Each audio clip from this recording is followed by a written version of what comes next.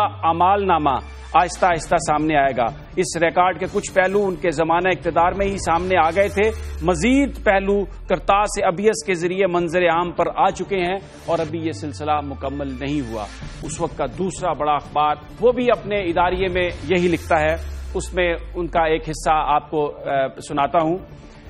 آخر میں ہم یہ بات نہایت اچھے طرح سے واضح کرنا چاہتے ہیں کہ اب ملک میں کوئی فرعون، چنگیز اور ہٹلر بننے کا خیال دن میں نہ لائے. پاکستان کے عوام کا سیاسی اور اسلامی شعور پوری طرح بیدار ہو چکا ہے. یہاں جو جمہوری اور اسلامی اصول سے انحراف کی راہ اختیار کر کے فوج کی گردن پر مسلط ہونے کی کوشش کرے گا اور ظلم و ستم کا بازار گرم کرنا چاہے گا، اس کا عوام اور ہماری بہادر افواج بھی احتساب کریں گی اور ہماری عدلیہ بھی اسے اس کے جرائم کی قرار واقعی سزا دے گی. یہ مقدمہ ایک بہت بڑی آزمائش تھا جس میں ہماری عدلیہ بھی پوری اتری اور صدر ضیاء الحق بھی. ان دونوں نے بڑے سے بڑے دباؤ کی پرواہ نہ کی اور عدل و انصاف کے پرچم کو بلند رکھا. گویا نوائے وقت یہ کہہ رہا تھا کہ پتہ نہیں بھٹو صاحب محب وطن ہیں بھی یا نہیں، اور جنگ یہ کہہ رہا تھا کہ یہ انصاف کا پرچم بلند رکھا ضیاء الحق نے پھانسی دے کر، اور عدلیہ نے بھی اس پرچم کو بلند رکھا. اب آتے ہیں انگریزی اخبار کی طرف. وہاں پہ اگر ہم ان کے اداریے پر نظر ڈالتے ہیں تو اس وقت ان کا جو مین اداریہ تھا وہ انہوں نے ذوالفقار علی بھٹو پر لکھا ہی نہیں. ان کے مین اداریے میں بہت سارے دوسرے مسائل تھے، وہ دوسرے جو معاملات ہیں زندگی کے ان پر اس وقت بحث کرتے ہوئے نظر آ رہے تھے. صرف ایک نظر جو اوپینین کالم تھے ان کے عنوان آپ کو میں بتاتا ہوں جس سے آپ کو اندازہ ہو کہ پاکستان کے اندر ہونے والی جو صورتحال تھی، جو ڈیولپمنٹ تھی، اس کو وہ کس نظر سے دیکھتے تھے. جو ڈان کا جو آپیڈ پیج ہے اس میں جو کالم تھے، ایک کالم تھا مالٹا اور برٹن پارٹ کمپنی، دوسرا جو کالم تھا ایک journey through hills and valleys, اور پھر تیسرا جو کالم تھا وہ تھا a healthy child and safe future. یعنی جو ذوالفقار علی بھٹو کے ساتھ ہوا، پاکستان کے الیکٹڈ پرائم منسٹر کے ساتھ ہوا، جس طرح وزیر اعظم کو، سابق وزیر اعظم کو پھانسی دی گئی، اس کے حوالے سے اس وقت بھی جو اخبار ڈان بڑا انگلش کا اخبار تھا وہ اس میں کچھ اس حوالے سے نہیں تھا. اسی طرح اگر سیاسی لیڈروں کے بیانات پر نظر ڈالیں تو وہاں پر ہمیں مولانا مفتی محمود،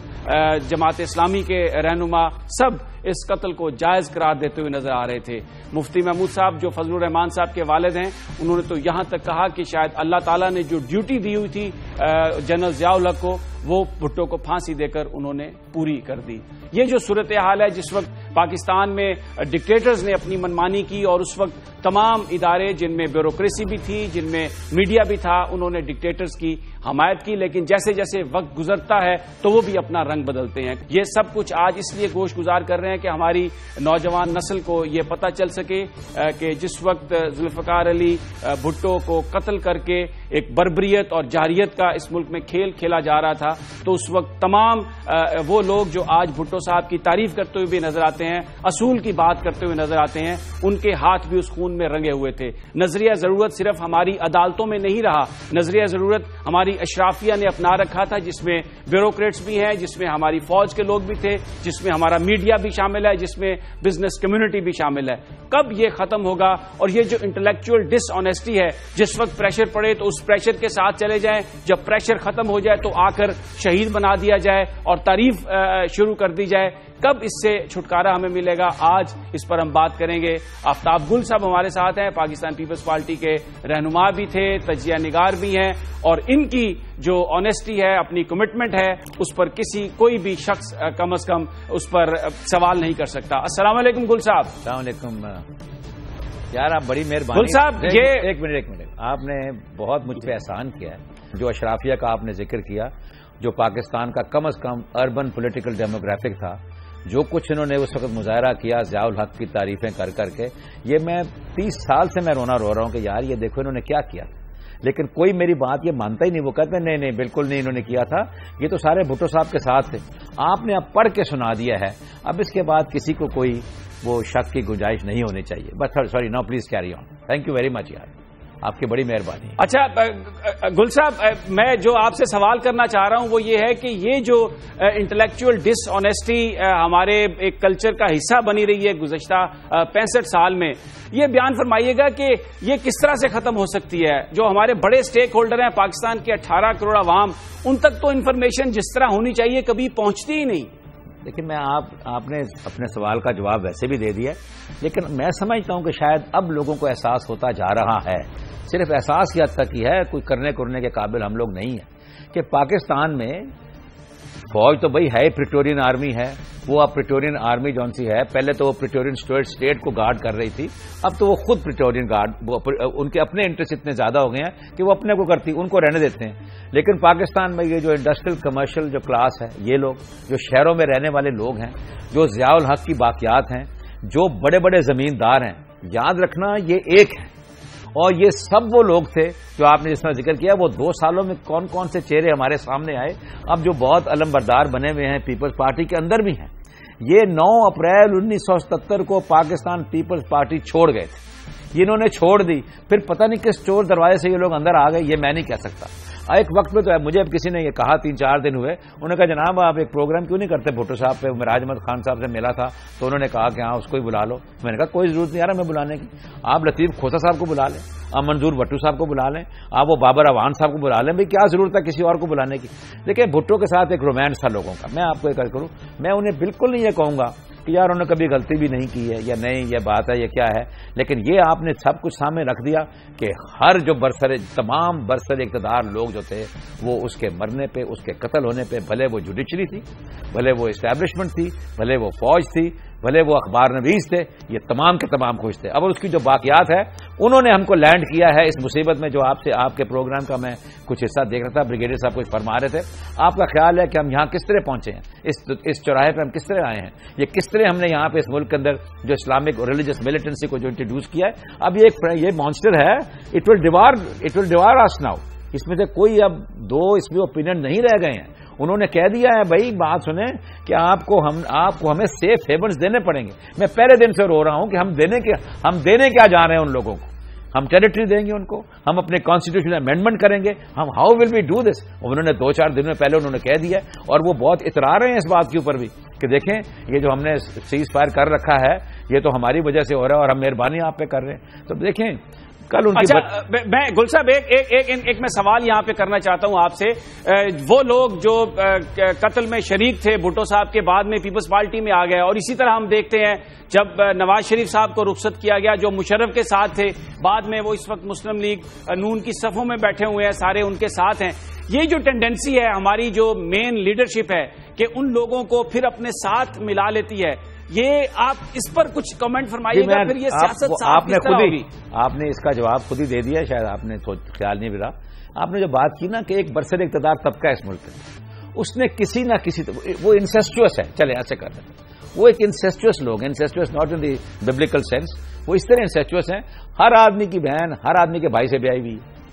لوگوں کی رشتہ داری ہیں، ملوں کے اندر حصہ داریاں ہیں، اور یہ جرنیل ورنیل بھی اس کے اندر شامل ہو چکے ہیں۔ لہذا میں نے یہ ایک خاندانی سارا معاملہ ہے، کوئی نہ کوئی رشتہ داری ہے، کوئی نہ کوئی دوستی ہے، یہ سارے ہاں ایک کا دکا آپ کو نظر آئے گا جو قربانی کا بکرا بن جائے۔ ادروائز بالکل آپ نے ٹھیک فرمایا کہ یہ سارے کے سارے وہاں چلے جائیں۔ اگر آپ دیکھیں میں جنرل مشرف کے، میرا مطلب مجھ سے زیادہ سے کون خلاف ہوگا، لیکن یار وہ ٹھیک کہہ رہا ہے، وہ کہتا ہے 12 اکتوبر کو میں تو ہوا میں تھا، جن لوگوں نے اس کو کیا تھا جو مجھے گرایا اور لے کر آئے، آپ ان سے وہاں سے ٹرائل شروع کریں۔ یہ کہہ رہے نہیں، کیونکہ آدھے سے زیادہ تو وہاں بیٹھے ہوئے ہیں، اور جو ان کے الیکٹورل ان کی جو میجورٹی ہے, جو رولنگ پارٹی ہے, اس کے اندر آپ قریت کرو کے دیکھ لیجیے وہ کون لوگ بیٹھ کے انہیں ساتھ. سو آپ کی بات آپ نے خود ہی جواب دے دیا کہ پاکستان میں ایک برسر اقتدار طبقہ ہے اور ایک محکوم لوگ ہیں. دیکھیں وہ بہت بہت شکریہ جناب آفتاب گل صاحب جو کہہ رہے ہیں کہ پاکستان میں صرف دو طبقے ہیں, ایک برسر اقتدار طبقہ ہے اور ایک محروم طبقہ ہے, اور جب تک ہمارے لیڈرشپ کے اندر یہ ڈس آنیسٹی ختم نہیں ہوگی, نظریہ ضرورت کو دفن نہیں کیا جائے گا, اس وقت تک پاکستان میں شاید سیاسی عمل بھی اس طرح نہ چل سکے اور جمہوریت بھی اس طرح اپنے پھل نہ دے سکے پاکستان کے عوام کو, جس طرح دنیا کے دوسرے حصوں میں جمہوریت سے لوگوں کی زندگیوں میں تبدیلی آئی ہے اور وہاں پر لوگوں کے مسائل ان کا نظام حل کرتا ہے. ناظرین, یہاں پر ہم لیتے ہیں ایک بریک, اور بریک کے بعد ہم ذکر کریں گے جناب ذوالفقار علی بھٹو کے ریفرنس کا جو پیش کیا تھا آصف علی زرداری نے, تاکہ بھٹو صاحب کے نام کلیئر کیا جا سکے, اور جو عدالتی قتل کی بات کی جاتی ہے عدلیہ کے اوپر سے بھی وہ دبا دور کیا جا سکے. بات کریں گے ایک مختصر سی بریک کے بعد.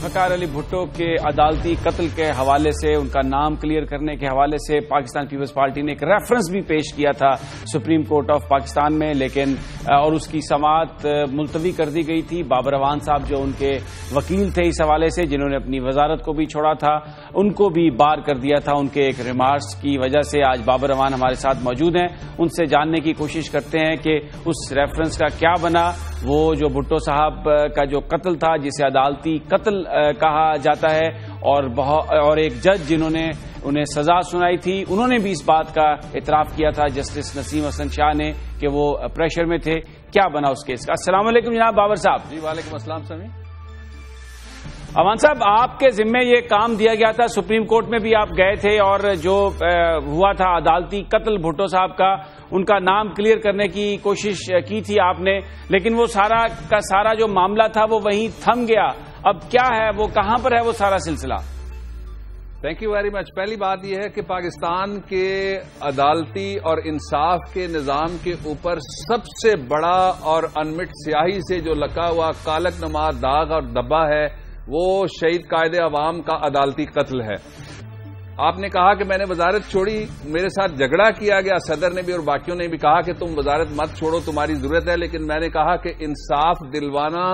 شہید پرائم منسٹر کو یہ پرائرٹی ہونی چاہیے. اس کی گورنمنٹ ہے, اس کی پارٹی کی گورنمنٹ ہے, اس کے نام پہ ہم ووٹ لے کے آتے ہیں, اور یوں ہم نے وہ ریفرنس فائل کیا. اور اس ریفرنس میں عدلیہ کا مشکور ہوں کہ انہوں نے ریمارکس دیے, سارے ججز نے ریمارکس دیے تقریباً, اور یہ کہا اور یہ تسلیم کیا کہ یہ واقعی عدالتی قتل ہے. کئی مہینوں تک اس مقدمے میں وکیل کے طور پہ آرگو کرتا رہا. جب میرے آرگیومنٹس مکمل ہو گئے تو پھر ایک ایسا ریمارک جو ہلکا پھلکا تھا اس کو بنیاد بنا کے مجھے جج رانا افتخار نے عدالت سے باہر نہیں نکالا, بلکہ اس نے عملاً اٹھا کے بھٹو شہید کے عدالتی قتل کے حوالے سے انصاف کا ریفرنس وہ ردی کی ٹوکری میں رکھ دیا. اس کے بعد ایک اور وکیل صاحب کو ذمہ داری دی گئی, انہوں نے کیا کیا یہ وہ بتا سکتے ہیں, لیکن میں جو قوم کو بتانا چاہتا ہوں وہ یہ ہے کہ اس کے بعد یہ ریفرنس صرف ایک دفعہ لگا, وہ وکیل صاحب بھی نہیں آئے اور اس ریفرنس کو سنا نہیں گیا. میں آغاز میں ہی آپ کے ساتھ گفتگو کے یہ مطالبہ کرتا ہوں کہ نئے چیف جسٹس صاحب جو آئے ہیں وہ بھٹو ریفرنس کو لگائیں اور بھٹو ریفرنس کو سنیں اور اس کے اوپر فیصلہ دیں. اس کے فیصلے کے پہلے بحث کے دوران میں نے کئی درجن مثالیں ایسی دی مختلف دنیا کے جورسڈکشن سے, انکلوڈنگ انگلش جورسڈکشن, جو سارے ملکوں میں تقریباً ویسا ہی قانون ہے اور ویسے ہی ضابطے ہیں, کہ وہاں اینا گولڈی کے مقدمے میں 82 سال بعد انصاف دیا گیا, اور ابھی اس کی روشنی میں ہی برطانیہ کے اندر ہی ایگزیکٹلی 82 سال بعد قتل کا ایک اور مقدمہ اس کے ملزموں کو ٹریس کیا گیا ہے. پاکستان کے انصاف کا نظام جب تک پاکستان کے 73 کے آئین کے خالق کو انصاف نہیں دیتا اس کو سوالیہ نشان کا سامنا کرنا پڑے گا. اس کا دوسرا پہلو یہ ہے, جس طرح آپ نے کہا کہ جسٹس نسیم حسن شاہ نے اپنی کتاب کے اندر کہا, وہی نہیں بلکہ پہلی دفعہ اس مقدمے میں فائل کے اندر لگے ہوئے 6 عدالتی وارنٹ جاری کیے اس وقت کے چیف جسٹس نے کہ پھانسی دو، آج نہیں ہوتی کل دو، پرسوں دو، حالانکہ لا میں لکھا ہوا ہے کہ ایک دفعہ اگر ایکسیکیوشن نہ ہو سکے تو پھر ایک نیا پروسیجر چلتا ہے۔ تیسری بات، فیڈریشن آج بہت کمزور ہو گئی ہے۔ اس کا سبب یہ ہے کہ فیڈریشن کے لوگوں کو اکٹھا کرنے کی پاکستان کے پاس صرف ایک عمرانی معاہدہ ہے، اور اس عمرانی معاہدے کا خالق اگر اس کو نہ انصاف دیا جائے تو پھر میں نہیں سمجھتا کہ پاکستان کے نظام انصاف کے اوپر کسی کا اعتماد بحال ہوگا۔ اس سے بھی اگلی بات یہ ہے کہ اس مقدمے کو ایک طرف رکھ کے اگر آپ دیکھیں گے، تاریخ کا فیصلہ قائد عوام کے حق میں آ گیا، ساری دنیا کے جورسٹس نے فیصلہ دے دیا، پاکستان کے اندر کوئی سیاسی جماعت نہیں ہے آج جو یہ نہ مانتی ہو کہ وہ عدالتی قتل تھا۔ وہ مقدمہ آج کے آرٹیکل 6 سے بڑا آرٹیکل 6 کرنے والا، آج کے آرٹیکل 6 والے نے 9 سال آرٹیکل 6 کیا، اس نے 11.5 سال آرٹیکل 6 کیا، اس کے خلاف چلنا چاہیے تھا۔ اگر نہیں چلایا جا سکتا، لوگوں کی مصلحتیں ہوں گی، سیاسی مجبوریاں ہوں گی۔ اس مقدمے کو جو شہید بھٹو کا ریفرنس ہے اس کو فوری طور پر کھولنے میں نہ کوئی قانونی پابندی ہے، صرف ڈیٹ فکس کرنی ہے اور صرف بینچ بٹھا کے ان لوگوں کو سننا ہے جن کو عدالت نے عدالتی مومن بنایا تھا، امائکس بلایا تھا۔ اس کے بعد میں نے تو جس دن یہ ریفرنس کھلا تھا، میں صرف ایک لفظ کہہ لوں پھر آپ سوال کیجیے گا، میں نے اسی دن کھڑے ہو کے کہا تھا کہ مجھے معلوم ہے، میں تاریخ کا طالب علم ہوں، میں قرآن کا طالب علم ہوں، میں سیاسیات کا طالب علم ہوں، میں قانون کا سماج کا طالب علم ہوں، سماجیات کا طالب علم ہوں، مجھے معلوم ہے کہ ہو سکتا ہے میرے ساتھ وہی ہو جو اس شہید قائد عوام کے ساتھ ہوا، اور آپ نے دیکھا کہ میرے لائسنس کے ساتھ پھر وہی ہوا، لیکن میں اللہ تعالیٰ کے اوپر چھوڑا ہوا ہے سارا معاملہ، مجھے کوئی پرواہ نہیں ہے۔ اس کے باوجود میں اپنے مقدمے کی بات نہیں کرتا، میں کہتا ہوں بھٹو ریفرنس سنا جائے۔ اچھا امان صاحب، یہ بیان فرمائیے گا کہ جب عدالتوں نے ریمارکس بھی دیے اور وہ اس پر سننا بھی چاہتے تھے تو پھر یہ ردی کی ٹوکری میں کیوں پھینکا گیا؟ کیا کسی نے روکا؟ آپ کیا سمجھتے ہیں؟ اور ایک اور یہ بیان کر دیجیے گا کہ جو اس وقت فیصلہ ہوا تھا اب کیا اسی ایویڈنس کی بنیاد پر فیصلہ ہوگا؟ تو پھر آپ سمجھتے ہیں کہ یہ جو عدالت ہے یہ پہلے فیصلے کو اسی ایویڈنس پر انڈو کر دے گی؟ پہلے جس کے اوپر ہوا اس کو ایویڈنس نہیں کہا جا سکتا۔ مقدمہ یہ تھا کہ ایک ایسے صاحب جو بھگت سنگھ کے مقدمے میں ان کا کردار تھا، ان کو رات کے اندھیرے میں کسی نے فائرنگ کر کے مار دیا، اس میں کوئی گرفتار نہیں ہوا، کسی نے کوئی دیکھا نہیں، ایک نامعلوم FIR ہو گئی، اور یہ کہا گیا کہ پرائم منسٹر کے حکم کے اوپر ہوا۔ کوئی حکم فائل کے اوپر موجود نہیں ہے۔ آپ ایک میرے ساتھ پروگرام کریں، میں آپ کو دکھاتا ہوں کہ شہید قائد عوام کے جو دستخط ہیں، جو عدالت کے اندر سپریم کورٹ کے اندر شہید قائد عوام نے اپنے ہاتھوں سے نوٹس لکھے، میرے پاس ان کے ہینڈ ریٹن نوٹس ہیں، ان کے اندر دستخط اور ہیں، اور جو دستخط عدالت میں پیش کیے گئے مختلف خط و خطابت 2 خطوط ہیں، ان کے دستخط اور ہیں، اور وہ دستخط لگتا ہے کہ کسی جاہل قسم کے نیم خواندہ آدمی نے کیے ہوئے ہیں، اور ظاہر ہے اس کا کوئی تعلق ایسے محکمے سے ہونا چاہیے جو اس طرح کی کاروائیاں کرنے میں مہارت رکھتا ہے۔ یہ ٹوٹل ایویڈنس تھی۔ دنیا کی تاریخ میں معاونت یا اعانت کے جرم میں کبھی کسی کو سزائے موت نہیں ہوئی، صرف 2 لوگوں کو ہوئی۔ پہلے بھگت سنگھ کو ہوئی، وہ بھی ایک مس ٹرائل تھا